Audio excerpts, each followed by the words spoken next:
knows nothing, can understand nothing. Plunge deeper into the darkness, and your heart will grow even stronger.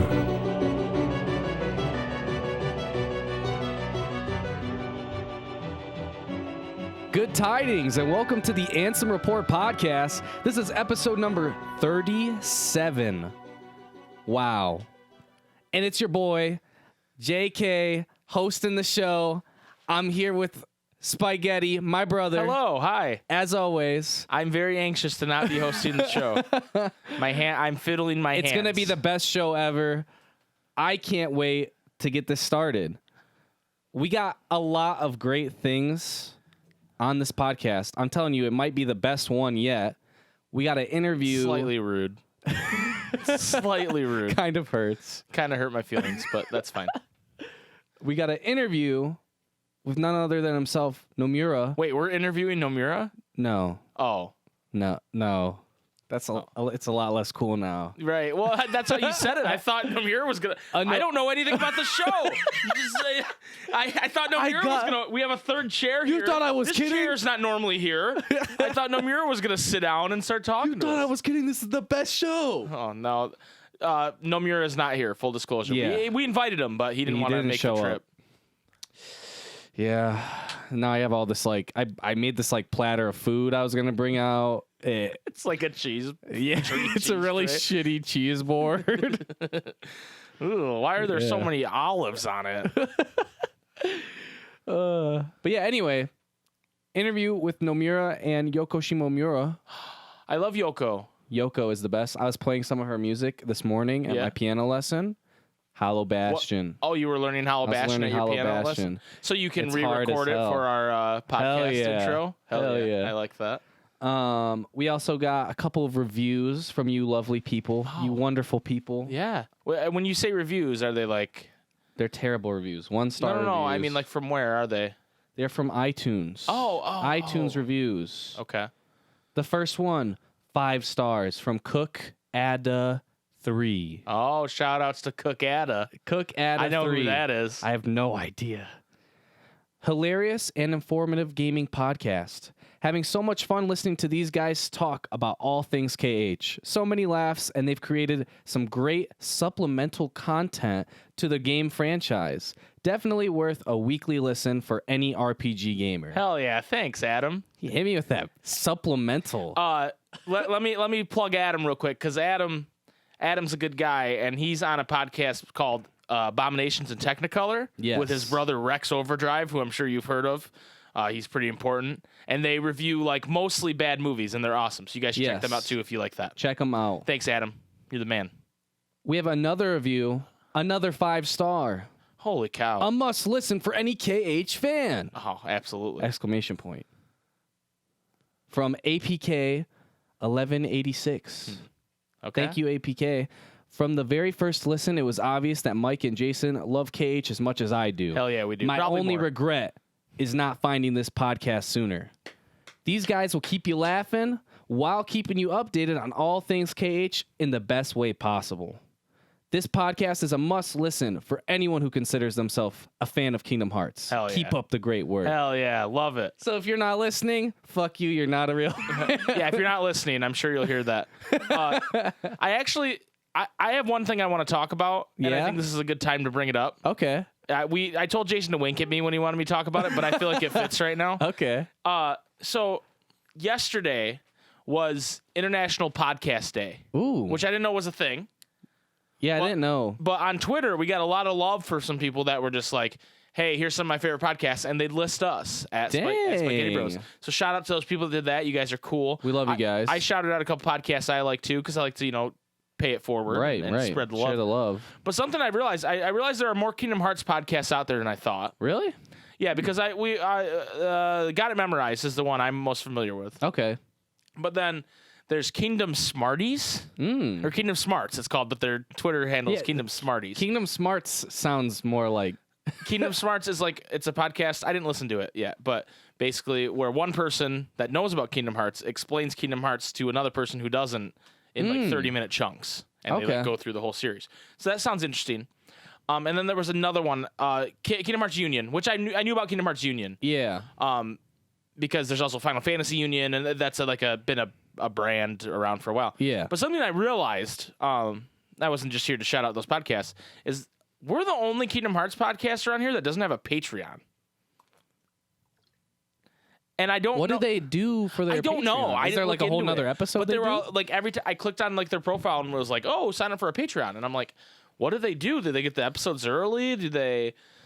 I don't know. And I guess my question is that a good thing or a bad thing? I think that's a good thing. I think I'm not saying we're never gonna have a Patreon. Yeah. But like, if we were in this for the money. We would have stopped and done something else a long time ago, right? Right. I mean, I don't know. I want to hear what everybody else thinks. Okay. About a Ansem Report Patreon. I don't know what we would do. That's the thing. Yeah. Like, if I was going to do it, if we did it, we'd want to make it definitely worth your while. Right. Like that would be the kind of thing where it's like, we would need to put a lot more time into the podcast every week. Yeah. Because right now what we do is we record it on a Tuesday, and then I edit it on Wednesday and Thursday, so it's ready Friday. Yeah. There'd have to be more. We'd have to figure out what we do there. Maybe like we do bonus episodes. Anyway, this is not good podcast talk, I've realized. So let's just move on. But keep that in your mind, folks. Patreon. What would Let that us mean? know what you think. What would you in the want? Discord. What would you want in a Ansem Report Patreon? Yeah. Anyways, on with the show. Thank you to everybody who shouted out us on International Podcast Day. You're amazing people. Yes. The interview with Nomura and Yoko He's Shimomura. coming here? Yes. And Yoko? Yes. Oh. They're both here. I have this shitty cheese board. I'm very embarrassed. Anyway, there was a... I wish there was a cheese board. Yeah, I'm kind of hungry now. Yeah. But, they're... You made me lose my train of thought. I'm so sorry. The cheese board. The cheese board, it threw me all off. It was a interview about the orchestra. World of Trace? World of Trace. And it was... Do we know what that means? I don't know. I kind of just assumed it was like Trace, like 3. Right, like World of 3? Yeah. Right. Kingdom Hearts 3, World of Trace. I guess. That's what I thought. That's so weird to do that, though. Yeah, I don't know. Why not World of 3? Or World of whatever, however you say 3 in Japanese. I don't know. Why they were like, I'm feeling Spanish today, dude. Okay. Anyway, sorry. I just had that thought. It was a good read. I read through it all. Okay. There was some laughs. You can tell that they really work well together. I'd hope so after all this time. Yeah. Right. And they're like poking fun at each other and stuff. You should definitely check it out. Towards the end, it was kind of funny. She said, "Yeah, we love the Cage fans. The Cage fans are all very kind-hearted." And then Nomura's like me? And she kind of deadpans and goes, "What?" And then laughs. I like that. Well, I have actually seen that. I've seen a lot of people tweet that out. That's obviously the highlight of the interview. Yeah. Is that end part where he said, read some interviews with both of them before where he said some stuff where it's like, is he really like mean to her or like? But you can tell they're good friends and it's all fun. Yeah. But like sometimes you're like, if they weren't good friends, that would have crossed the line a little bit. Right. Nomura. But one of the highlights for me was so they'll be like in a recording session and they'll be doing it. And the first half, he says, all end up being retakes. They just have to redo it. Right. And then the second half is just all beautiful, perfect every time. Wow. And he was like, I sit there and I'm like, why, oh, why can she not just do it from the beginning? Man, roasted her. And then she said something that I think it was like a weird translation. And it was like, because my God said I can't make good music or something like that. I don't know. Oh. Whoa. I don't know. It was kind of, I think it's a translation thing or. My God said I can't make good music. Is Nomura her God? And he was no, because he wants her to make good music. He's like, you can't make good music. Maybe like. Except for the second half. Yeah, I don't even know how to. I don't even know what the translation like. Yeah. And then I guess she like went into like a different dialect when she said it too. So I don't know. There's some weird translation with it. Okay. All right. Cool. But yeah. Well, that sounds interesting. Yeah. Must have been a slow Kingdom Hearts news week, huh? Yeah. Like every week recently. Anytime our Lord Nomura speaks, we have to listen. He said he breathed. Nomura breathes. KH fan base. I hear he likes cheese boards. If he liked cheese boards, he'd be here. That's true. It's very true. All right. That's it for the podcast this week. That's all Jason That's all together. I fucking got. Just kidding. He's Just kidding. It's October 1st. We didn't plan that. It's October 1st. We promised you some Wayfinders. We got some winners. They're not winners. Wayfinders. Not Wayfinders. They're Keyblade Charms. They're Keyblade Charms of the Wayfinder trio. Yeah. They're dope. Anyways, we got your winners here. For those who don't know what we're talking about, there was a contest we held where you had to join our Discord and comment in the question of the week saying what your favorite Kingdom Hearts game is and why. And why. And if you did it by October 1st, you would win one of the 3 Keyblade Charms as made by Blue Kingdom. We have Aqua's Charm, Terra's Charm, and Ventus's Charm. Yes. And they're very nice quality. I already have them boxed up, just trying to figure out who to ship them to. Thanks to our boy, Blue Kingdom. Blue Kingdom. He made them. Sidebar, special announcement for those that are involved in Discord. Yeah. Blue Kingdom. We asked him and he's accepted. We said, Blue Kingdom, please become a mod on our Discord. would you grace us? You already do it anyway. You're pretty already there policing people, and Blue Kingdom said he would very much like to take that on. So you probably already know this because I think I'm going to announce it in Discord before the episode's up. But congratulations. Let's give a Blue Kingdom. Thank you for being a big part of the Ansem Report podcast, and we appreciate you. We have an Ansem report from him later this episode. Exactly. So. We're gonna hear from him. Yes, we're gonna hear from him. We're gonna see him. Anyway, to the winners. To the winners. First, we got the Aqua Charm. Maybe I should do a real drum roll like in the audio instead of trying to do it with my.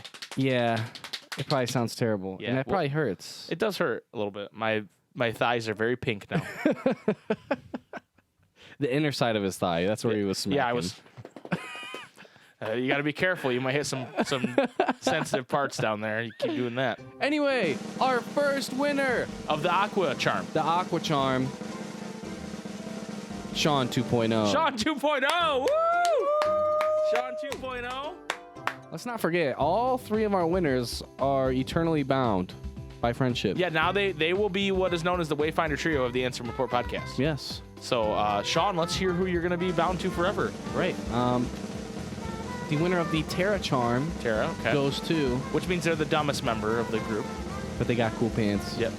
No, those pants suck, too. They got cool pants. They have cool hair. They have cool pants, Mike. Terra's pants are the worst, dude. They're worse than Riku's. Sorry. How dare you. Anyway, the winner of the Terra Charm goes to... Nominee Best Grill. Nominee Best Girl, Tired Yam. Tired Yam is her name on there right now. Wow, you're the Terra. Congratulations. Congratulations. Okay, so who's the Ventus? The winner of the Ventus Charm goes to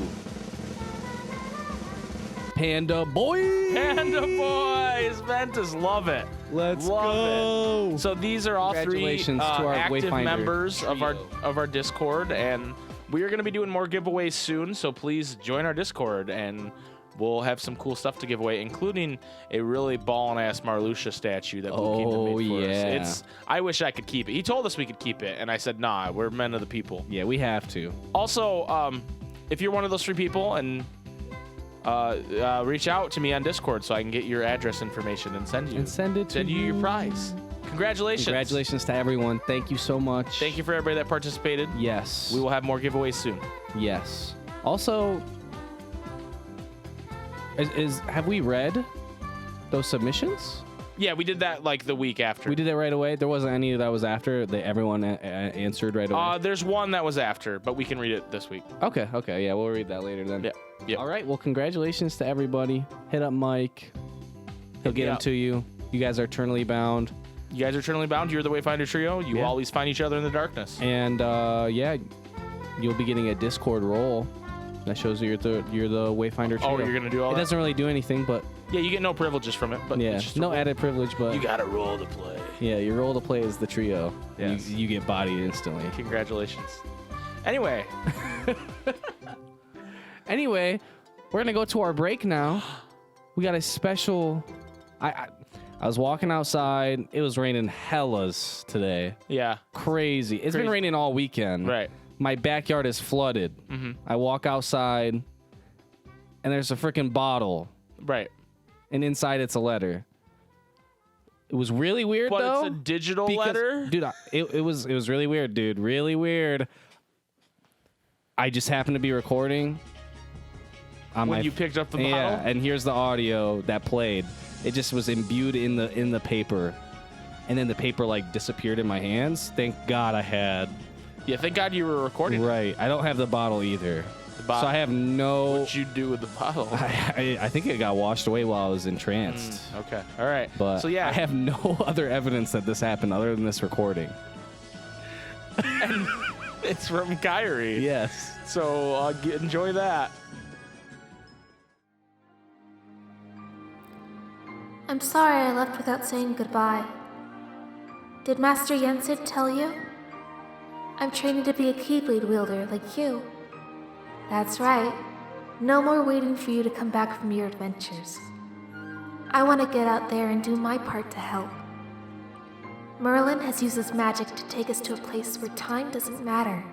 We can take as long as we need to complete our training.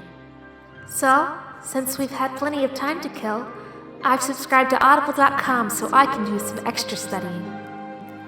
I've listened to so many books on character development. I'm learning so much about how to be a strong female lead. Sora, I can't wait to show you everything I've learned. I know it won't be easy, but if you get a chance, go to audible.com/Ansem report for a free 30-day trial. And who knows, maybe someday soon, you'll disappear and we'll all think you're dead. And you won't have any friends to talk to, and you'll be all alone, with nothing but Audible.com to keep you company. So go to Audible.com for your free 30-day trial. There's no heart Audible.com can't reach.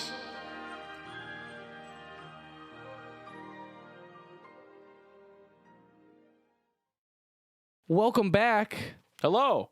This is the Ansem Report podcast. You already know it. What episode is it? Episode number 37. 37. Did you have to look? Huh? Did you have to look? Yeah, no, I wanted to make sure. Okay. Because I was like, it's 36 or 37, but I need to know. That's what I do every week.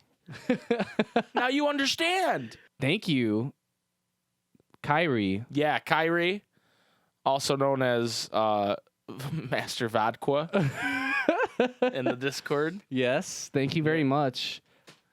We got the best Discord ever. Yeah, we got the best fans ever. If you want to be part of the best Discord on Earth, you heard it here first. Bar none. Best Discord in the universe. I followed my gummy ship all around the universe, and I did not find a better Discord. No. Then go down the link below, click it, and join, and come hang out with us. We're up to 77 members now. Wow. We were at 69 members for like a week, and I forgot to That's shout wholesome. it out. I forgot to shout it out in the podcast when we were on that, and then someone joined and ruined it. You're right. Right. So, what the At least we're hell? at 77. That's a good number. That used to be my football number. Oh. And then they didn't have 77 when I went to high school, and so I was 76. Whack. Yeah. Whack as fuck. Yeah, I hated playing football. Anyway. Thank you to everyone who, helps to make our podcast what it is. Right. Make it better. Right. Speaking of our podcast, in our Discord, we got your question of the week. Oh, yeah, question of the week. Question. You got a question, I got a week. It's a question of the week. Okay. So what was our question of the week, Jason? Our question of the week was, why is Jason just the best person on Earth? Actually... And then no one answered. Strange. I can't read this amount of footage. Our question of the week was, what's your favorite Kingdom Hearts 2 memory? What is your favorite block? What's your favorite block in Minecraft? Some might say Kingdom Hearts 2 is so good that it invalidates Kingdom Hearts 3 completely. I hear that. No. All right. Man, I am just still scrolling. Wowee. Yeah, there wasn't very many. towards the end of last week, and I was like, hey, can people all comment on this? Because I want Jason to read as much as possible. And then someone asked, what did you do? What did Jason do to you? And I didn't answer because then I wouldn't be able to blackmail him anymore. So now I have to read a lot. Anyway, our first one comes from one of our winners. Oh, wow. Sean 2.0. Sean 2.0, shout out. I'm going to take you on a wild ride here. My favorite KH2 memory never happened, but I did dream about it. When I played KH2, I had a dream where I was playing the game and I was in Radiant Garden. I was in the Bailey where you defend the door with Leon, and the 3 fairies were there. I triggered something and they unlocked a new world for me to go into. So I went to the map and went to the newly unlocked world, and where I loaded in was on Terrace. That's right, in my dream, Kingdom Hearts 2 crossed over with one of the other best games ever made, Knights of the Old Republic. It went on for a while longer, but I don't remember much beyond knowing that I went to Knights of the Old Republic. I think I dreamt this whole additional sequence of Terrace after it had been bombarded. I also think I dreamt up a big section where you actually went down to the planet of Yavin and not just the space station. If I had to pick a real favorite memory, though, it's the first time I saw Roxas merge with Sora. I didn't understand what was happening, so I was just happily weird this blonde kid was gone so I could play with Donald and Goofy again. No, I understand that. That's I think that's how most people felt when they first played Kingdom Hearts 2. But then over time, Roxas has, found a little spot in all of our hearts. Right. Just like he did in Sora's, you know? It's free real estate. Yeah. It's free real estate. Thank you, Sean 2.0. Thank you, Sean 2.0. This one's from Meteor Phoenix. Love it. Not to be confused with Meteor. It's Meteor Phoenix. Can someone who has drawing talent draw a Meteor Phoenix for me? Just like a phoenix that's had a little too much to eat. He's freaking meaty. Had a little too much wild bird seed. Anyway, KH2 has far too many moments that are amazing. But Agreed. Since you spoke so glowingly of Beast last time, I'm going to double down. Zaldin asks Beast who Beast chooses to save, Belle or the Rose. He's probably thinking he's clever, but Beast just says Belle, solving Zaldin's super complicated riddle in 2 seconds. Belle then elbows number 3 of the organization in the ribs, takes the rose, and runs away smirking. Best Disney power couple. Take some fucking notes, Kyrie. That's true. That would be actually a fun topic for us to talk about in a different show. Best Disney power couple. Yeah. Also, what is Belle's power level? She just... I don't have my scouter. It took me but I would million guess, tries to beat him. I would guess... I don't have my scouter, but I would guess it's over 9,000. Over 9,000. Thank you. Confirmed on the show. I'll be here all week, everybody. That was a great joke. Thank you. On the show. Tip your waitress. Next one is from Skittles for Hannah. Shout out to Skittles for Hannah. Skittles for Hannah consistently has the best memes. Best memes. Best memes. I stand that. I don't think that's how standing works. I stand that. I mean, I'm not an expert on standing, but I don't think that's how it works. I stand that. I can stand it. I understand that. He's here all week. Whoa! Skittles for Hannah says, my favorite KH2 memory is when I battled Zaldin the first time and thought I died and got rescued by Michael Mouse. Michael Mouse. That's his full name. Michael Mouse, get up here! It's me, Michael Mouse. Top 10 Mickey's best my dad. anime plot twists ever. Okay, nice. My favorite part about that is that he doesn't cast Holy, he casts Pearl. Yeah. Which I don't think Final Fantasy had used Pearl since like the NES days when they renamed Holy to Pearl because they didn't want to offend Christians. Mm. And then, of course, when Disney comes back, they're like, "Oh, he can't cast Holy." Hell no. Pearl. I was gonna make a Walt Disney Drake meme. It's called Holy, and he's like, "Nah," and then it's called Pearl, and he's like, "Yeah." Of course, it had to be Disney's like severed head kept in a. So after you said, "Hey, I want Jason to read a lot," It exploded, right? It popped off. We got Mel from the Secret Reports. Shout out. We're also going to hear from Mel later in the podcast. Yes, Mel. I sent out the Secret signal. Reports signal. We need a better signal because it can't be bat signal because that's not Kingdom Hearts related. That's true. We sent out just the signal that's the I Kingdom literally Hearts. summoned Kingdom Hearts into the sky, the moon, to get Mel from the Secret Reports to explain the Ansem reports to us because we're so stupid. Yeah. We're so fucking stupid that we couldn't possibly figure it out on our own. And Mel is an absolute genius when it comes to Kingdom Hearts big lore. brain time. I would love for some time, Mel, this is an official invitation for you to come on the show at any time. If you'd like. And talk about Kingdom Hearts lore with us because us dummies can't understand it as well as you do. And you have a way of explaining it. It's always big brain time for Mel. Right. Well, you have a way of explaining it that's just, for some reason, it just clicks with me. And so, if you ever want to come on the show and talk about Kingdom Hearts lore, this is your open invitation. Yeah. This is your Smash Bros.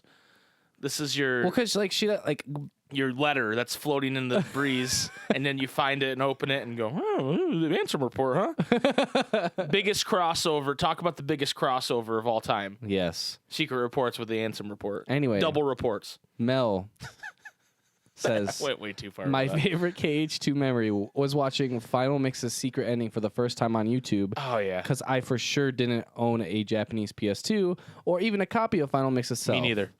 But I rewatched the Final Mix secret ending over and over. It completely captured my imagination because I had never seen anything like it at the time. Agreed. That's a good-ass memory. The Final Mix secret movie is really dope because that's basically the opening movie for BBS. Right. Well, it's like, what the hell? You can't see anyone's faces or anything. No, because you see you see you see Ventus. You see Xehanort, and then you see half of Ventus's face because he crushes it, and then at the end you see Terra's face. Oh, you do? Yeah, you dude, do. It was pretty insane how much they showed in that. Yeah. And that's like the final battle of BBS. So when people are like, Nomura's spoiling everything with the trailers, it's like he's always done this. Yeah. I'm gonna go. Can I go my memory now? Because that ties into. Yeah. So my favorite Kingdom Hearts 2 memory isn't actually the Final Mix movie. It's the regular secret movie. Sunset Horizons, I believe, is the name of it. Okay. And it shows Ven, Terra, and Aqua in their armor. We didn't know who they were. Some giant beast dies behind them. Right? It's like very faint. You can see like it's like it like dissipates. Oh yeah. And they're standing in the middle, like the crossroads of the Keyblade Graveyard, and then you see what we've found out later was Xehanort's shadow walking towards them, and it flashes all these like quotes on screen, you know. Yeah. And then it says "Birth by Sleep," and you're like, "What is that? What's Birth by Sleep?" But the music, from that section, it's ominous. Oh, it's so scary, dude. It's ominous. That, and, you know, it became more regular because I think in BBS that's what plays in the Keyblade Graveyard. The entire Keyblade Graveyard, yeah. Like a version of that song. But that song, dude, I remember I used to like get chills like watching it. Just be like, oh. I remember one time. It's like when you watch a scary movie or like there's a part of a movie that you think is really scary as a kid and you kind of like blow that part out of proportion. Well, and it wasn't even that it was scary. It's chilling. Yeah. You know what I mean? It's like, I wasn't like frightened of it, but there were times where I heard that song by myself and I was like, skip. You know what I mean? Because I was like, I can't handle that right now. You were like looking around. I'm like in the dark. I remember specifically one time, it was around when like iPods had become a big deal. That's how old I am. And I had gotten this big ass iPod, like classic. You know, like 1 billion gigs of music. And so I had everything on there, right? Including Kingdom Hearts soundtrack. Okay. And I was driving in my car. I think I was on my way to work, but it was at night. And I was going to take a left. And I was like, you know what? I'll listen to it. I won't skip it this time. And I was just like, I'm so shooken up by listening to this in my car in the dark. You know what I mean? Like something bad is going to happen. You know, it's just so... The part where it, like, everything kind of drops and it's just that haunting piano. Do you know what I'm talking about in that song? I haven't heard it in a while, so I can't... It's hard to describe because... Or maybe it's not piano. Maybe it's violin. It might be violin actually. But like everything just drops out and it's like that. like melody. Okay, yeah. That part is what gets me every time. And then as like Xehanort's walking, the shadow of Xehanort's walking towards, it's like, like the drums come in. And it's just so good. Shout out to Yoko. Shout out to Yoko Shimomura for just really knowing how to capture a mood with music, dude. Like, it's incredible. And yeah, I watched that movie so many times after. And then when the new one came out, I was like, what is this? He split into a guy that's wearing evil Riku's clothes. Yeah. And that kid looks kind of like Roxas. And he looks just like Roxas. And then I don't think they show Aqua in that at all. I think Aqua still has her armor on. Oh, yeah, I think the whole time. But Terra takes off his helmet at the end. And I think, don't his eyes turn yellow? Yeah, I think so. And he's like, "Wah!" And he looks up at like where Xehanort and foreshadowing. Yeah, pretty crazy. Anyway, sorry, I kind of hijacked that, but no, that's a good memory. That's my favorite memory of KH2, which is nuts because KH2 was chock full of just amazing things.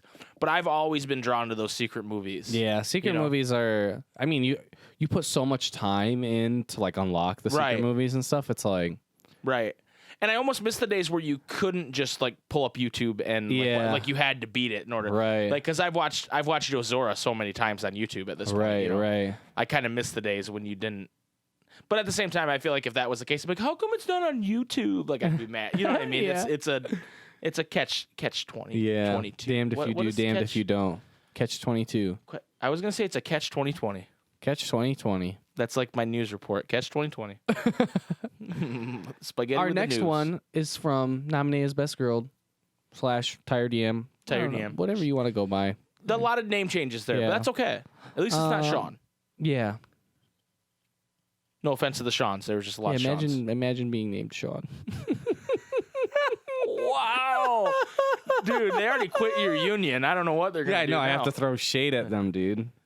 They're probably going to join back your union and go, oh, we upset Jason. We have to go back to his union. Exactly. I am going to be that bitch. But some of my fondest KH2 memories are seeing some of the Kairi scenes for the first time. She has some badass moments in KH2, like running into a dark corridor. I mean, can you imagine any of this strange... What?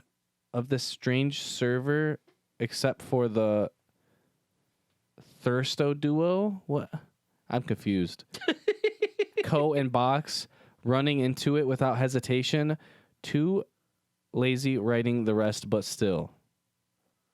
I think what Tired DM is trying to say is, can you imagine anybody other than the Box? Because the Box is the thirst queen of the server.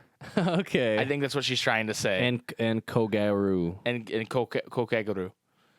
I think that's what she's trying to say. Okay. It's a Discord inside joke. It is a Discord inside joke. Yes.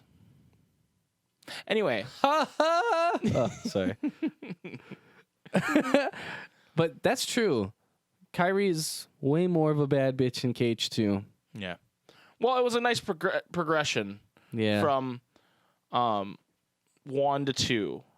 And then you were like wanting more, right? And then 3 comes around. 3 was like back to KH1. I mean, she did some things, but not enough. Not enough.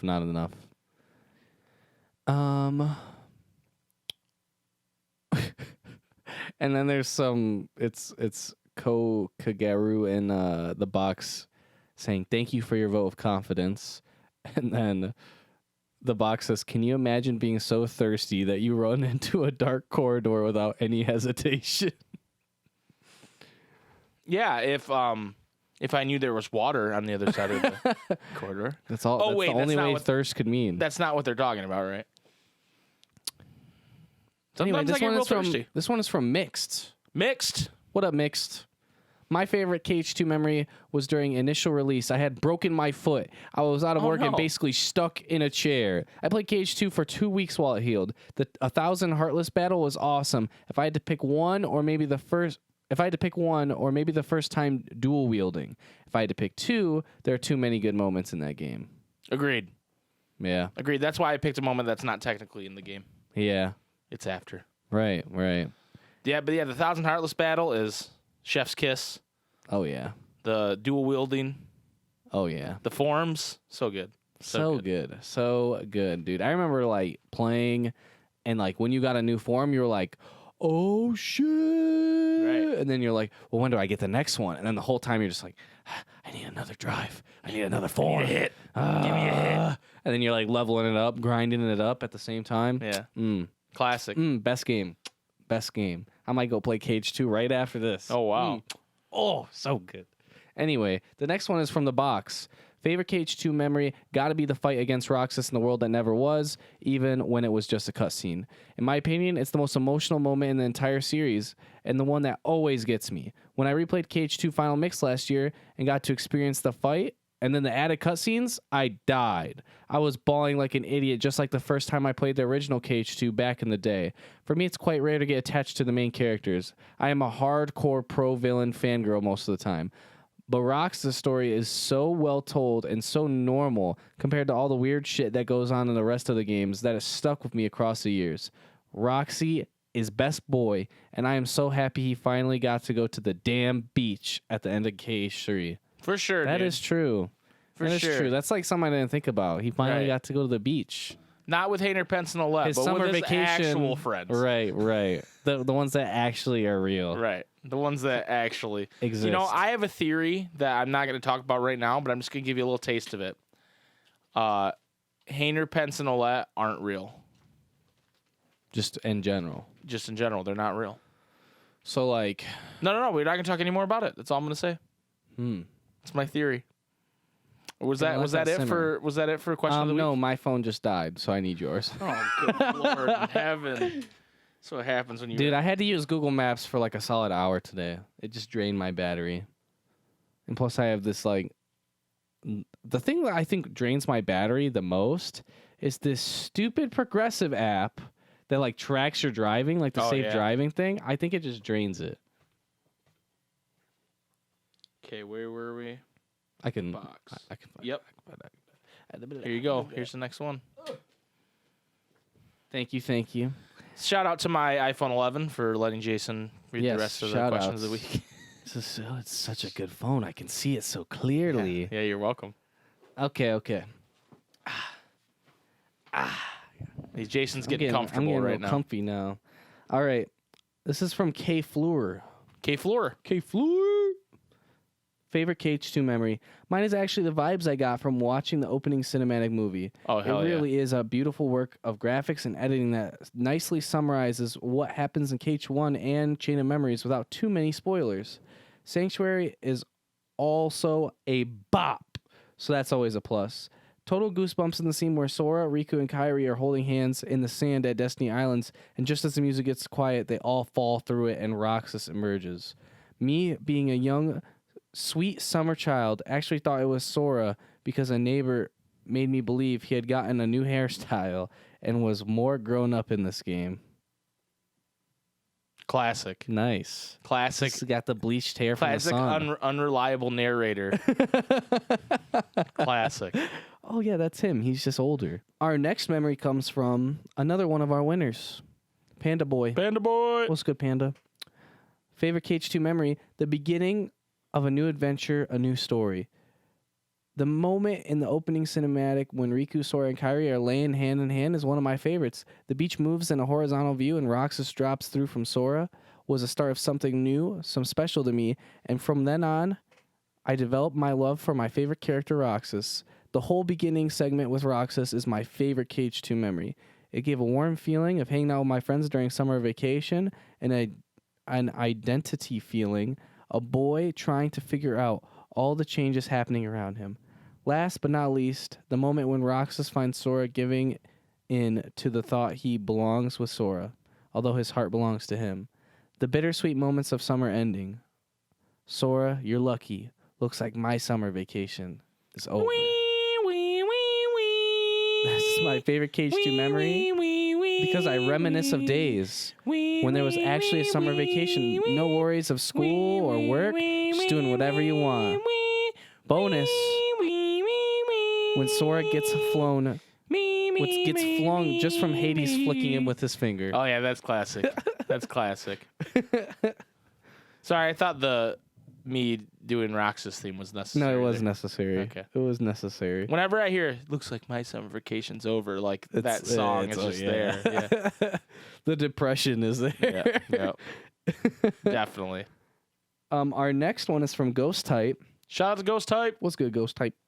KH2 was my first ever KH game. My family was never big on video games, and our first console we owned was a PlayStation 2. And my sister accidentally bought me Kingdom Hearts 2 instead of Kingdom Hearts 1. I was absolutely mesmerized by the opening, and plot-wise, I had absolutely no idea what was going on. Probably why I related to Roxas so much. Since I was just a dumb kid, it took me forever to realize I was playing the second game. I remember when Sora came back and Roxas disappeared, I was so angry and confused. I kept going, where's Roxas? When's Roxas coming back? Little do I know how long I'd have to wait for that. Oh, yeah. No kidding. Right. No kidding. That's super, like, crazy that was Ghost Type's perspective. Yeah. Because they just played the wrong game first. Right. That's funny. Yeah. I remember my sister bought me a book. And I think it was like the Guardians of Ga'Hoole books, right? It's like this 20 or 25 book long series. And she bought me like the 12th one. Mm-hmm. And I was like, well, shit, I guess I gotta read the first one. And I read through like 16 of them or something like that. I had read The Hobbit. Okay. But I read Two Towers first. Oh, but Tolkien does way better job of but I was super confused, dude. Yeah. Well, the reason I read it is because we had this thing called, I don't remember what it was called. Because you had if you read a certain amount of pages or whatever. Right, the bigger the book, the higher score you got, and then the higher your reading level. And I was like, I'm trying to get that 12th grade reading level. I was in like 6th grade. Yeah. So I was like, they didn't have the first one, and I was like, fuck it, I'll read the second one. And so I read the second one. You're like, this is just for a grade. I don't care. Right. And I was like, And I don't think I ever went back to read the first one. I think I read the third one. I read Return of the King. Yeah. I would say you'd probably be confused for the first couple of chapters, but then it's like a pretty self-contained story after that. I was just kind of like, whatever. Yeah. Yeah, I'll get it eventually. Right. Yeah. All right. This is from Master Vodka. Master Vodka. Confession time. I only played KH1 when KH2 had just come out. Dun, dun, dun. Not a real fan. So for me, I was just so excited there was more after finishing the first game. Hell yeah. I remember distinctly that I had gotten grounded for something and had to stay in my room. I walked out to use the bathroom, and on my way, I see my oldest sister had bought me KH2 and had started playing it without me. #ultimate betrayal. Definitely. Fuck that bitch. Whoa, hey. Yes. Hey. Dude. Hey. If you and me were playing, and then you played KH2 without me while I was fucking grounded, fuck you, dude. All right. Fair enough. I remember standing in the hallway and just gawked at the graphics. Eventually, I had my sentencing reduced, and I had to start my own save file to catch up. At this point, I'm just writing more to make sure Jason has to read it all. It's a favor to Mike. Mike, you owe me. Anyway, all this to my day today is my favorite memory. I hadn't read that one was yet. The feeling I had while watching the ending. Those Sora and Riku cutscenes always get me, especially the calm surrender they emote while sitting in the dark by the ocean. It always makes me feel calm too. Now I'm debating writing more to just extend the anguish, but I think I'm going to stop it here. Wait. No. Well, yeah, okay, the end. Thank you, Master Vodka. Thank you for that. That's funny shit. I like that. Your sister's terrible, and so is my brother. And so are you. You know? You merely adopted the dark. I was born in it, molded by it. I hadn't seen the light until I was already a man. Yes. And by then it was blinding. Our next one and last one is from Panda Boy. Panda Boy. Wait, did Panda Boy do 2? Oh, no, Panda Boy, that's the Panda Boy did for the contest, and that's the one that won Panda Boy. Right. The contest. Yeah. So Panda Boy got that submission in last minute. Yesterday. Shout out to Panda Boy. Nice call. Last day to do it. Right. My favorite Kingdom Hearts game. I want to say Kingdom Hearts 2 or 358 over 2 days because Roxas. However, I'm going to say Kingdom Hearts Birth by Sleep. Whoa. Hell yeah. That was a curveball. Hell yeah. It was like, let me say KH2 or 35. And then it was like, psych, BBS, bitch. I'm going to say Birth by Sleep. This game gave us 3 new characters to get to know and play. All have different abilities and styles and personalities. Also, like Pokemon, they gave us a playable girl Keyblade Master, giving girls the confirmation and confidence that Keyblade wielders aren't just guys, but girls too. This game, Aqua is like, is like not Aqua's like just not bad any bitch number 1. Aqua is best girl. Yes, not just any girl. Right, best girl. This game, I like Aqua so much that Tara gets mad at me. That's a problem. It's probably a That's problem. a problem. Huh? Maybe I should not like Aqua so much. Maybe you shouldn't flex that. Yeah, it was a weird flex. But okay. This game gave us a new playable style, gave us new playing style, new moves like shot locks and mobility moves. We also got the ability to train and combine moves and spells to create more and more powerful moves. There's Mario Party style mini games and new worlds to explore and learn from. Each character's development comes from the worlds and people they interact with, whether good or bad, understanding that there's a light and the darkness and also balance and control between the two. Although a side game and a sad one, their story has a lot of lessons. Friendship, pain, loyalty, balance, second chances, and the duty to the heart. Wow. I'm going to give that a Kingdom Hearts. Panda Boy really did work to win that charm. Right. Wasn't just like... And it's cool because BBS is his favorite. So right. It wasn't just like... We're doing Nomura's work here on the Ansem Report podcast. To be honest. All right, so that's question of the week. That's question of the week. What's the question of the week next week, my guy? Question of the week next week.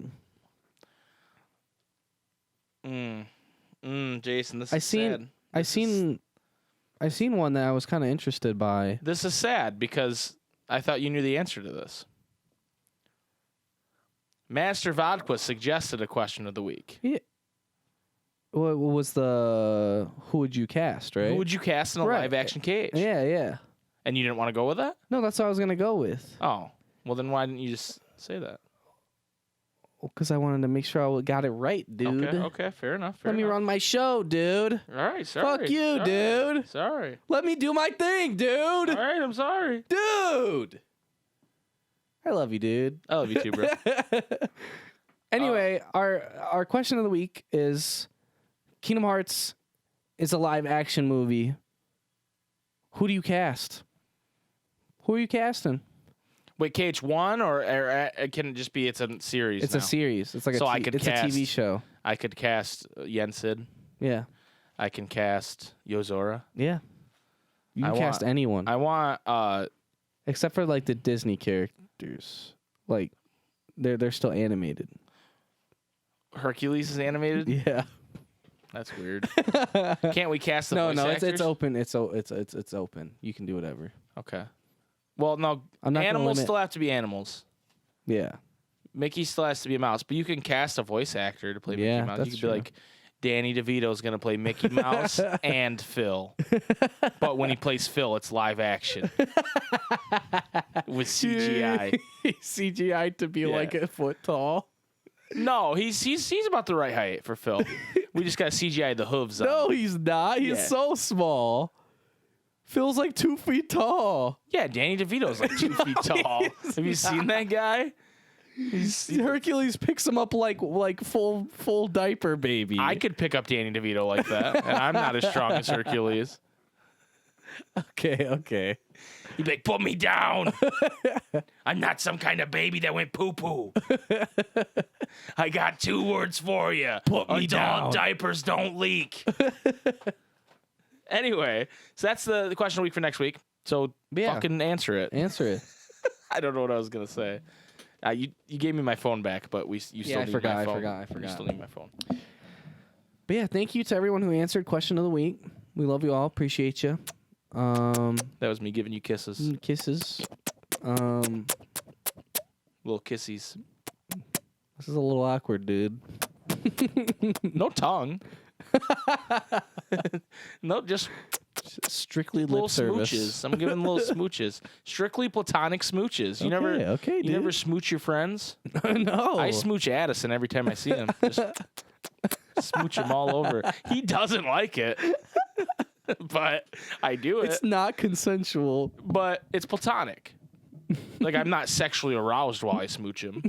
It's just... And if I am, it's coincidence. Yeah, if I am, it's because of another reason that I can't tell you. But it's definitely not because Addison's hot. He is. He's very hot. He's fucking hot. He's so hot. I wish he'd come back on the podcast. I wish. He just made a quick appearance in the Discord and vanished, just like the real Master of Masters. Right. He's a fucking... You rat bastard. He's enigmatic. Right. It's hard to wrap your... It's like we're here every fucking week. Right. And he's cooler than us, and he's not even here. Right. Right. Now I know how the rest of the freaking people felt when the Master like... They're like, what the fuck, dude? I'm like killing my friends. I'm like a giant bear man, and I'm like, what the fuck? Where is he? Yeah. Swear to me. What? What if Ased was like Batman? I'm casting Ased as Christian Bale's Batman. Oh, dude, that would be so good. Quick sidebar. There's an arcade where we work, and the new trend in arcades is to have like these games where you get like character cards, and then if you collect them all, you get a bunch of tickets, right? Yeah. You're aware of this. I'm just explaining it to everybody else. And there's this DC Heroes one that we have, right? And it has like, there's like 4 sides to it. There's a Wonder Woman side, there's a Flash side, there's a Batman side, and then there's like a villain side, right? Okay. And the villains has like Joker and... Yeah. I don't know. Do Flash and Wonder Woman have villains? I don't even fucking know. The boys. Compared to Batman, they don't. But, you know, any arcade game has like an attract cycle where they want people, like they try to do things to get people like play a cool tune or, you know, whatever. And there's different characters from it say, swipe a card or insert coin to play. But when it's Batman, he's like, swipe a card or insert coin to play. And it makes me laugh every time because he's like so like polite, but doing the Batman voice. Swipe a card or insert coin to play. And it's just, Thank you. I'll just be walking around doing my job and I'll hear it. And it just makes me laugh so hard. Anyway, we were talking about That's good. Batman, so it made me think of that. That's good. Anyway, what are we doing now? Next is... I told you it was happening earlier. I promised it. You did. Mel. Secret reports. Answered the Kingdom Hearts summoning. Answered the Ased signal. Answered the bear signal in the sky. So, Mel starts with Ansem Report 9. I'm assuming this is as reference. These are 2 things that they're referencing. So what? Okay. They basically did like a fucking like college. She did like a college essay where she like has the documents and then writes like a essay. So a 4-part essay basically and references the different parts. She does a fucking document based question. Right. So basically what happened was last week we were talking about the Ansem Report number 9. Yes. And we're like, hold on, none of this makes sense because Mickey showed up, but Mickey was in a gummy ship, but we thought Mickey was flying around with the star thing. Yeah. And so we were like, this doesn't it's like, add how do you up. not know that's Terra? Is it just all retconned? Is it not, you know? And Yeah. so I sent out the bear signal, the Ased signal, for Mel, the Secret Reports, to come in and help us. And so she wrote this really nice thing that Jason's going to read now for us. I'm first going to read the Ansem Report from last week. Okay, do it up. Which is Ansem Report 9. Simply astonishing. Today I had a guest from another world. He is a king, and his vessel is built of the material that composed the meteors. Not meteor, like meteor. Yeah, meteor. we need to pronounce that word. Meteor. Meteors. He called the pieces now I just gummy pictured blocks. oars in a boat that made no. Meteors. They're like fucking drumsticks. And like sharks like come up and bite them. Oh, damn it. How am I going to get anywhere? The sharks ate my oars. Meteors. No, I'm trapped in this boat. Sorry. Anyway, he called the pieces gummy blocks. It seems that my opening the door has opened a path to interworld travel. We talked for countless hours, but one story in particular caught my interest. That of a key called the Keyblade. The Keyblade is said to hold phenomenal power. One legend said its wielder saved the world, while another says that he wrought chaos and ruin upon it. I must know what this Keyblade is. A Keyblade opens doors. It must be connected to the door I have opened. Dun, dun, dun. The next Ansem report is Ansem Report 2 from KH2. What? Yeah, that Melo's going to reference. Okay. A visitor from another world phone call from Phoenix, Arizona. Oh, my phone started ringing? Decline. Don't answer that. People are out for me in Phoenix. Don't answer that. They know about the meteor Phoenix. Yeah, they know about the meteor Phoenix. Yeah, they don't like it. The whole city's covered in meat. It's a meteor Phoenix. No. It's like cloudy with a chance of meatballs. Don't go to Phoenix. It's not good right now. Meteor Phoenix.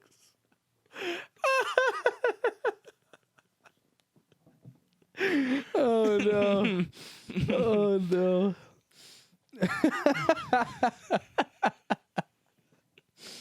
Okay. A visitor from another world soothed my dejected soul.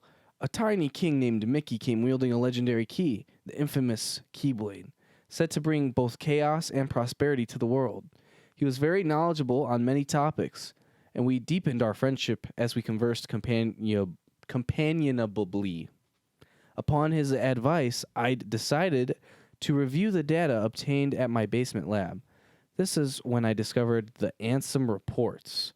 Though they bore my name, the only one I had written was number 0. Apparently, he had gone on to pen numbers 1 through 8 himself. So are you telling me 9 is Ansem the Wise again? Why would he start at 9? Anyway. So this is what Mel says.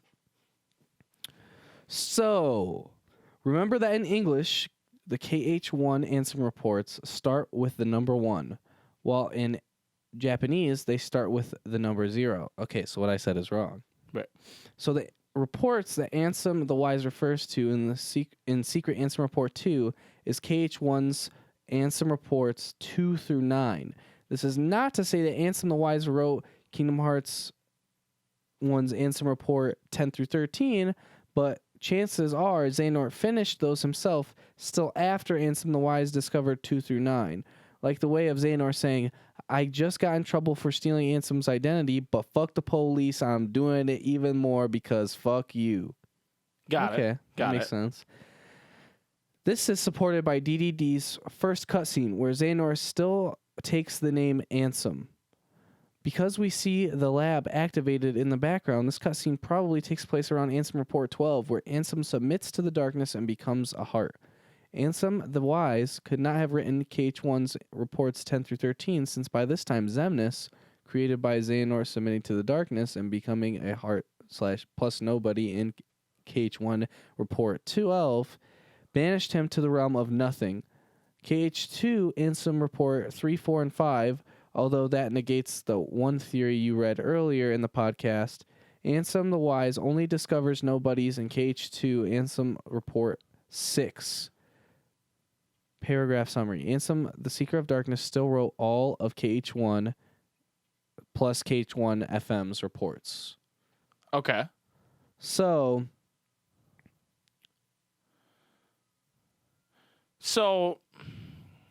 wait, is that it? No.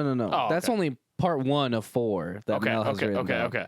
So to recap, yeah. Ansem, Seeker of Darkness. Ansem, Seeker of Darkness, a.k.a. Xehanort, Terranort, wrote, because he wasn't Seeker of Darkness yet, because that's the Heartless of him. Yeah, that's true. That's true. Right. So it's Terranort. Wrote 0 or 1 through 9. 2 through 9 in English. 2 through 9.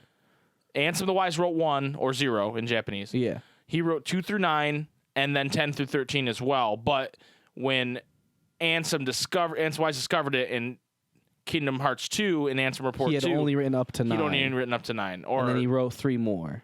Got it. Okay. This is setting a baseline for us here. Yeah.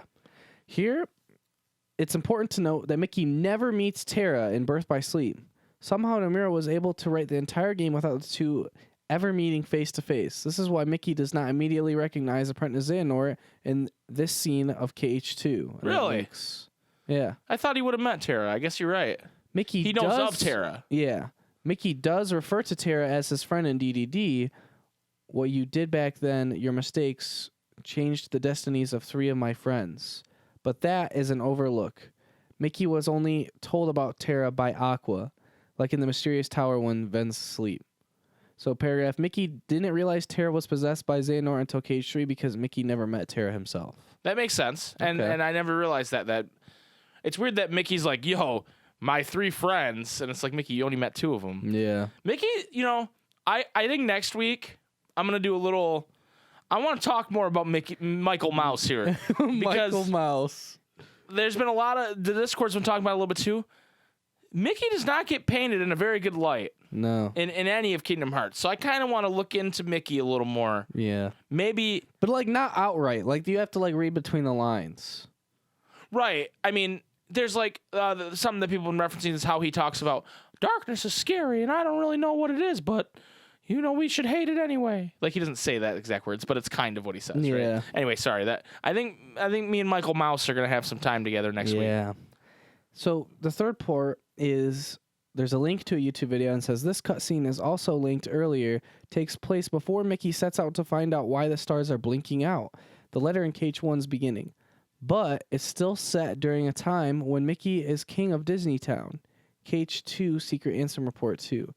Mickey was not a king yet during BBS when he used the Star Shard. While it's not confirmed, chances are Chip and Dale were able to build a gummy ship when/after Mickey became king, and that's why he was able to use it during his visit to Radiant Garden.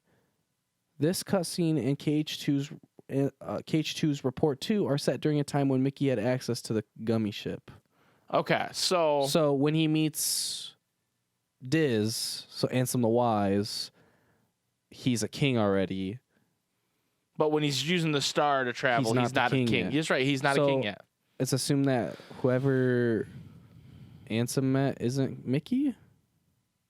No, it could still be him. Today I had a guess, and his vessel is built from the material that is composed. Right. He doesn't have a gummy ship yet. No, he does. When he becomes king, the idea is that Chip and Dale were able to build him a gummy ship when he became king.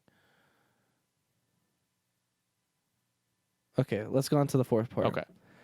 A wee bit more of a theoretical analysis. Now, to be honest, I genuinely think Nomura fucked up. For a while, and only realized before 2.8 came out that both the KH1 reports and the KH2 reports mentioned meeting Mickey. For the first time, doesn't make sense unless both Apprentice Xehanort and Ansem the Wise met him independently. In 0.2, when Mickey finds the Kingdom Key D, he quotes this passage: "The door to darkness tied by 2 keys, the door to darkness to seal the light." This is a direct quote from the passage found in the Hollow Bastion section of World Terminus, and then there's a KH Wiki link. Right. This passage, while not confirmed, is probably written by Terranort, since it contains very similar themes to the Ansem reports he wrote about the door to darkness and the Heartless. Now, the question remains, how could Mickey know about this passage? The only solution is that Mickey was either in that lab himself at one point, and maybe he was since he fucking sits on so much important information all the time, or he met Terranort himself in a situation where Xehanort could tell/show him that same passage. And because the only time we see on screen where Mickey meets Terranort, this would have to be the second meeting off screen. And that could easily fit in with KH1's Ansem Report 9. So paragraph summary, 0.2 hints us to believe that Mickey did indeed meet and talk with Terranort like KH1's Ansem Report 2 states.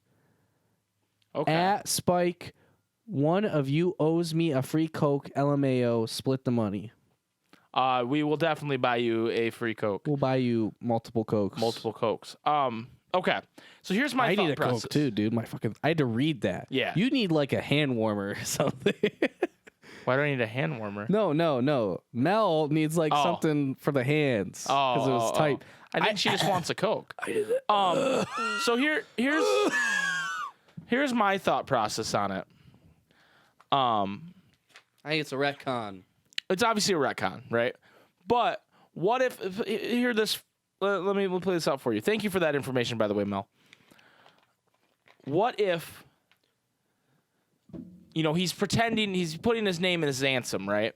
Terranort. He's saying, I'm Ansem, ha ha ha, right? So, like, are you thinking he saw the meeting? So, he did see the meeting. We see that he walks into the room when Mickey is talking to Ansem, right?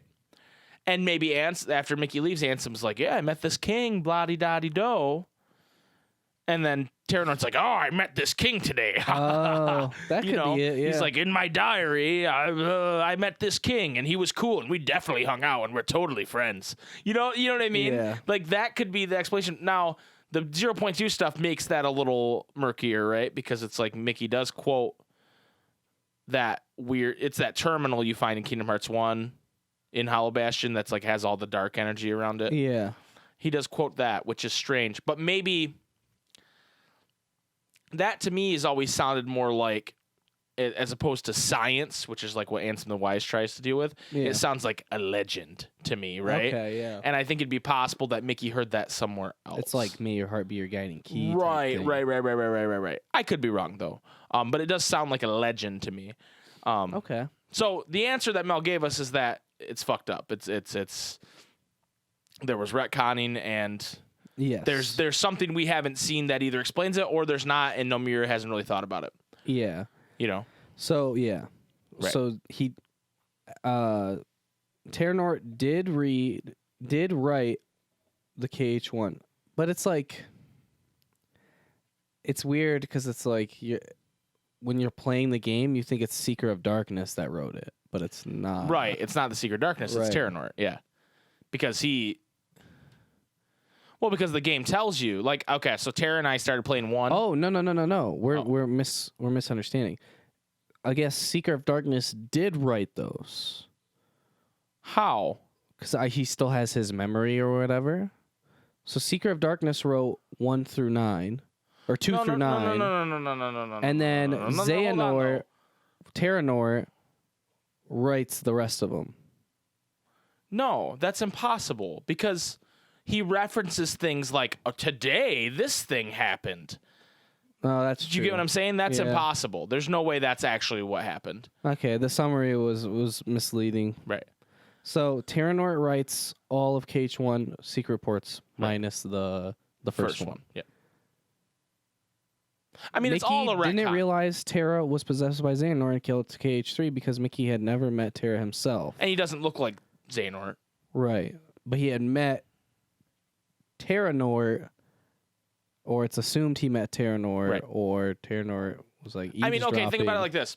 Say you had, like, you work at the U.S. Embassy, and you have, or no, that's a bad example. Say you work at this science building, you're a scientist, and then this renowned scientist from wherever, comes Mr. Smarty and you're not Pants. the head scientist, you're an assistant scientist. Don't you think you'd have the opportunity to talk to him too? Yeah, that's true. Like Mickey, I'm assuming Mickey didn't just show up, talk to Ansem the Wise for a minute, and go, all right, well, I'm getting back in my ship. I'm assuming he hung around for a couple might days. have seen him in the hallway. Right. So I'm assuming that, like, Xehanort was like, check out this shit I'm doing, bro. And he was like, oh, you're just experimenting hearts. That's fine with me, because I don't really give a shit. I'm a king, but I mean, whatever, right? Right. So that's my guess. Yeah. That's how I think about it. No, it's a headcanon a little bit, but yeah, Mel also says there's a lot of shit to take in. It's not like they're gonna read the whole damn thing for the podcast. Yeah. Joke's on you, Mel. Jokes on me. So I figured I should add the summaries at the end. LOL. But if Mickey did speak to Xehanort, he definitely broke the world order. That bitch. I mean, he broke the world order when he talked to Ansem the Wise too. Right. I just feel like Mickey is the real darkness. Dude. Mickey is the master of That's going to be the name of the next episode. Mickey is the real darkness. Episode 38. I shall never be conquered by the mouse. Aha. I'm backed by Walt, and he's got big pockets, bitch. Ha. Well, and how about Minnie? Minnie just banishes Pete for wanting to be a good guy. Yeah, dude, the mouses are tyrants. Yeah, They're dictators. Dude. The winner. And wait, wasn't Minnie a queen in BBS? So Mickey wasn't the king, but Minnie was the queen? Yeah. So did Mickey marry into this mouse family that was royalty? Yeah, I guess. There's some shit going on here. Also, hey, man, when you win, you get to write history. That's true. The winners always write history. Also, speaking of Pete, his wife in the show Goof Troop, whoo, that's one sexy animated character. Yeah. She thickums. I forgot about her, and then I saw a picture of her the other day, and I went, oh, doggy. All right, so you get Ansem report number 10 from talking to Aerith and Hollow Bastion. Hold up. Excuse you? Oh, you wanted to say that? This is my show. Oh, okay, I apologize. Here you go. You can say it. You get Ansem report 10 when you talk to Aerith in Hollow Bastion. Interesting. Yeah. Yeah. Yeah. Pretty crazy. Really crazy that we don't ever talk about World's Hearts anymore. Yeah, they don't really care about that now. What's crazy to me is that he says his form is frail. But like Terranart's OP. But Terranart's pretty big and OP. I think what they eventually turn that into is that he has to turn himself into a heart to travel back in time. Yeah. But he doesn't say that because that wasn't something Nomura thought of yet. But he said, "Oh, I could just pretend that's what he meant," you know. Yeah. Like he was like writing down, like he knows more than he's writing down. Right. He didn't lay out his plan completely. Yeah. But he just alluded to it. Right. So yeah, they don't really care. I will also stab everybody near me as soon as I come back. Right. I need a team. I'm building a team. The A team. The A team. But actually, it's the B team. I will stab these mute guards, and give them a voice. And these thieves that keep sneaking into the castle, and the scientist man, and the young boy that Ansem loves so much. But I won't stab him. I'll cast him into darkness, and then there's other. I don't know where these other people came from. Marluxia and we don't know that. We know Zigbar finds Marluxia. Yeah. Because he says he recruits Marluxia. him. And I think it's like inferred Marluxia recruits Larxene probably. Well, I'm assuming. Or like she follows him. It sounds like Marluxia, Larxene, Luxord, and Demix all come from the same place. Yeah. No, cut from the same cloth. But we'll see about that one. Yeah. So yeah, Ansem report 10. We're getting close to the end of the first game here. We got 3 more Ansem reports from the first game, and they're only in the final mix version. Yeah. So that's the last one you would get in the vanilla version of KH. Because it makes sense. Right. It's like, hey, I'm going to go commit Sudoku type shit. Right. I'm going to go commit Sudoku, and I'm going to Sudoku all my friends. Yeah. Later, bitch. Later. Peace. Deuces. So yeah, that's the Ansem report. Also, why does Aerith have this? Like suicide note. She found it in the library of Hollow Bastion. She's like, whoa, I found the suicide note. Weird. Hopefully he doesn't get stabbed right through the chest. Hopefully he's like not really powerful. Hopefully you don't have to fight him. Like you know 20 what? times. You know what mind fucked me today? What? So Tara and I started playing through Kingdom Hearts 1 because she's sick of feeling lost in the Discord. Yeah. And I was like, let's just play these together. And we started playing yesterday and we made some progress. We just finished Tarzan. Oh, nice. And we're in Traverse Town for the second time. And, right. you know, you unlock the so you keyhole got there. pretty far. Yeah, we're about 3 hours in. Yeah. But what actually blew my mind, because, you know, back then when they cast Kingdom Hearts 1, they took a bunch of, like, Disney, like, kids. Yeah. You know, so, like, Ren Stevens or Christy Carlson Romano is the voice of Yuffie. Yeah. And obviously Haley Joel Osment and Hayden Panettiere is Kyrie. Right.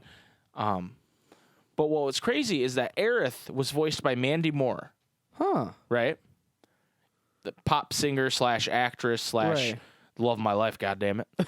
And Mandy Moore plays Rapunzel in Tangled. But she doesn't play Rapunzel in Kingdom Hearts 3. What the fuck? Isn't that funny? Like, she was in the original game, and then They got Zach Levi for Flynn, but they didn't get the voice actress for Rapunzel. Because probably Mandy Moore was like, yeah, I'm too busy for this shit. But she was in the first game. Yeah. Or maybe they were like, hey, we can't have the same voice actors play 2 separate characters. Maybe that was their gig, too. Is Aerith in Cage 3? No, but that would be like, it's canon, bro. Like, canonical. So, yeah, that kind of mind fucked me a little bit. I was like, what the hell? Well, and what's especially strange about it, too, is that I'm pretty sure the voice actor that plays Cloud, that played Cloud, he doesn't anymore. They got a new voice actor, and I actually like him a lot better for Cloud. Steve Burton, the guy who played him in Kingdom Hearts and in Advent Children, is a little too emo for Cloud, I think. But they got the official voice actor for him. But every other Final Fantasy VII character has, like, random, like, it's Lance Bass as Sephiroth and Christy Carlson Romano as Yuffie, and they weren't in Advent Children. So it's really strange. They were like, Cloud has to have the right voice actor. Yeah. But everybody else. I like it, though. But then in 2, I'm pretty sure in 2, like, Tifa is the official voice actor from Advent Children. Okay. And so I wonder what came. That's kind of like a chicken and the egg situation. Because I think Advent Children came out after KH. So maybe they were like, hey, we liked how this guy did Cloud in Kingdom Hearts, so we're going to have him. Yeah, maybe. I might be wrong about all of this, actually. Hold on. I need to do a fact check A in deep the middle of dive. the episode. A deep dive. Another side, another story. What came first? Advent Children, 2005. So Kingdom Hearts came first. So I wonder if they were just like, we like how he played Cloud, so we're going to cast him in the American version. And that would make sense as to why the rest of the characters don't have their Advent Children versions, because they didn't cast them yet. Because Advent Children didn't exist yet. Yeah. Or if it did, it was just out in Japan. Right. Interesting. Well, we learned a little something today. Yeah. Yeah, and then little voice actor lore. I like voice actor lore. What? Okay, so hold on. This gets deeper, my friend. Shit. This gets deeper. Rachel Lee Cook plays Tifa, and she plays Tifa in Kingdom Hearts 2. I'm like 99% sure. Okay. But guess who plays Aerith in Advent Children? Who? Christy Carlson Romano. What or Yuffie. I'm sorry, Yuffie. In Advent Children is Christy Carlson Romano. So it's the same as the KH voice actor. Wow. Yeah, so that's cool. That's crazy. Good for her. And then I don't think there's no, like, Sid doesn't have a voice actor, right? Sid doesn't talk in KH. He says speech bubbles. Yeah. I'm pretty sure. And then No, he talks in Cage 2. Right, but I'm talking KH1. Because KH1 was before Advent Children. Right. And then Sephiroth, spoilers, he's in Advent Children. It's not entirely clear.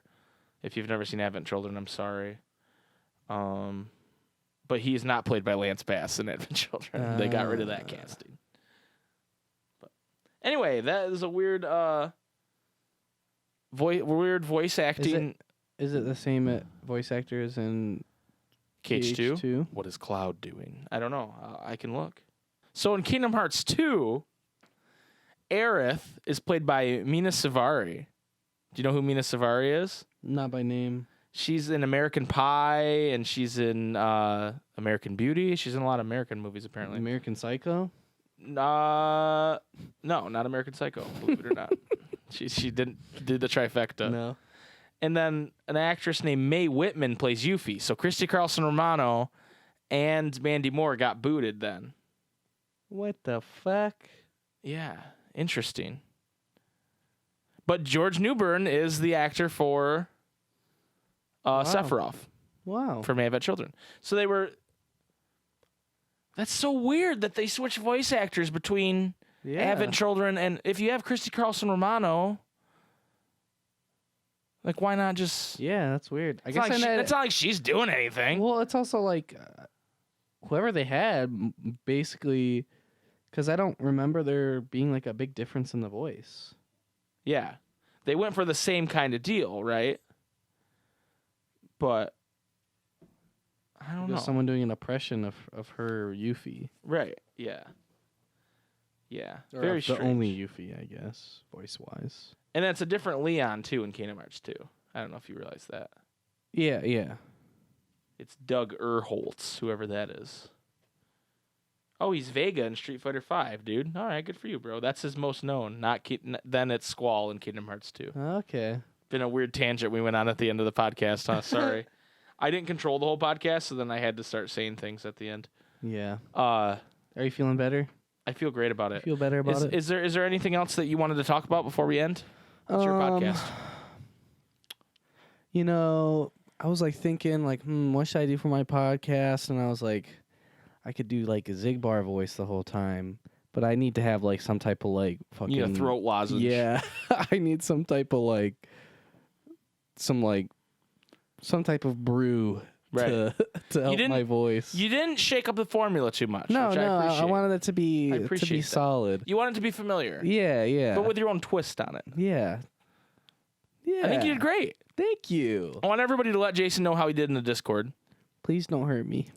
If he sucked, you need to tell him. Please don't hurt me. If you guys are really our friends, you'll be honest with us. Please don't hurt. Fucking tell him how much he sucked. I'm sensitive. I don't think you sucked. I think you did great. But if someone thinks you suck, I want them to tell you. I'm sensitive. Yeah, you'll be fine. I'll read every single comment on how I did. I'll probably cry regardless if it's good stuff or bad stuff. Interesting. Okay. It'll be either a happy cry or a sad cry. Are those happy Kleenex or sad Kleenex? What the fuck? I think that's from Forgetting Sarah Marshall. Yeah, I don't know the reference. Jason Segel, I don't even remember the movie. I don't remember the scene, but basically this Hawaiian guy asked Jason Segel, "Are those happy Kleenex or sad Kleenex?" And he's talking about did you jerk off into those or did you cry? Yeah, you could do both. Anyway, again, that's the world I want for Kingdom Hearts. Forgetting Sarah Marshall, with Russell Brand as your teammate. Hell yeah, dude. Get him to the Greek. Let's just get Russell Brand movies in Kingdom Hearts. That's who I'm. Remember, the question of the week is casting. Yeah. That's who I'm casting as. Bonus points if you cast Russell Brand. If you cast Russell Brand, bonus points. And I'm casting Jack Sparrow. Oh, Brand. Okay. Because I feel like that's not a stretch. Yeah, not at all. That's not a stretch. That's perfect. Yeah. And I'm also casting casting the original actor for Barbossa. Jeffrey Knight. Yeah. Wait, is that his name? Jeffrey? Sure. It's Jeffrey something. I remember it's Jeffrey with the G. So it's like GEO. Yeah, GEO, yeah. Jeffrey Rush. Jeffrey Rush, not Knight. He Rush. has to be Barbossa. Yeah. Anyone else? Barbossa. Yeah. You send anyone else? The Dread Pirate Barbossa. Dude, also, okay, I hope I don't spoil this. I don't think anyone cares. But I watched the last I'd say I watched 15 to 20 Are you going to talk about minutes. Yes Man? No. Okay. 15 to 20 minutes of the last Pirates. Oh, okay, the newest one. And then I went and took a shower, and then I watched the last half hour. Worst fucking movie ever, dude. You know why? Because they fucking kill Barbossa, dude. Oh. Boo! I was going to say, wait, you watched 45 minutes of a movie and not in order, and you're ready to say it's the worst movie ever? But Dude, no, that makes sense. Yes, they fucking kill off Barbossa. To be oh yeah, well, I mean, this girl is Barbossa's daughter. Well, I mean, the first movie they kill Barbossa. Right, yeah. And then he comes back but at he the end comes of the back second. and it's hype as fuck, yeah. He walks down the stairs and he goes, and they're like, Barbossa. Yeah. I don't know who that was. That was Will Turner. Barbossa, you're here. That's how he sounds, right? That's how Orlando Bloom sounds, right? Spot on. Oh my stars, it's Barbossa. But yeah. Can you end this episode, shit please? Movie. 0 out of 10. IGN. 0 out of 10 IGN. Too much water. Dude, do we really need a Jack Sparrow origin story? I don't think so. I think he was cooler without it. Oh, is that what the movie is? Basically. It's about Wait, how do they kill Barbossa then? Well, because the bad guy wants to kill Jack Sparrow because he was cleansing all the pirates in the area or whatever. And then Jack just is hey, we're pirates, fuck you. And he's young and he saves all the people on his ship. And I think it's the Black Pearl. I don't know if it is. And leads them into a trap where they get killed by this haunted island or whatever. Uh-huh. And like he does this crazy stuff where like they throw a rope around a rock in order to do a turn that wouldn't be possible otherwise. And then the people who are following going into this island and all die. But I guess like his hatred or whatever like keeps him alive or some weird shit. So wait, I still don't understand how it's an origin story. It's an origin story because it's like that's like the first time Jack was like a pirate, like a captain. Okay, yeah. And then they're like giving him all this stuff and he's like, what is this? They're like, it's a tribute for saving our lives. And it's like his hat, his braid You're not he answering puts my in. question. What? How do they kill Barbossa? Because Barbosa's alive in the first movie. No, yeah, so Well, he's not, technically. there's flashback scenes, right? Oh. And then the so it's movie, not all set in the past. No. Okay. Like it's an origin story for Jack, but then it's in the future as well.